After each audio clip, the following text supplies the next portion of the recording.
আমি ভিতরে হুতি মোবাইল টিপ দেখি আজকার হচ্ছে হেমিয়া মনে গ্যাসের বাতরাইতে গেছিল তার মানে ওই যে আগুন ধরাতে গেছে আর গ্যাসের সিলিন্ডার বাস রয়েছে আর আমি সার্ভাকা হয়েছে বার হেমিয়া ও বাবারে ও মারে কই ঠিক করে দিছে এদিক কলা বার করছে আর আমি হেমিয়ারে টানে বার করছি এখানে বার করে হেমিয়ারে লোক গেছে ডাক্তারের কাছে নিচের আমি বাজারে বসাছিলাম ওইখানে থেকে শুনি হঠাৎ বিকট একটা আওয়াজ হয়েছে আওয়াজের সাথে সাথে আমরা এদিকে আসার পরে দেখতেছি এই নৌকাটা ছত্রভঙ্গ হয়ে পড়ে আছে।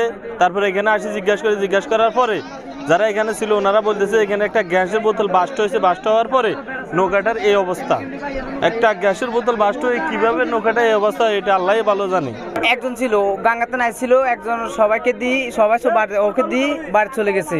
ও বাতরানে নিজে একা খাতো আর কি ও বাতরান তো চুলা জ্বলাইছে কোনো আলাদা একটা আগুনটা বাস্ট হয়ে মোটটা অ্যাক্সিডেন্ট হয়েছে লোকটা অ্যাক্সিডেন্ট হয়েছে এটা আর কি।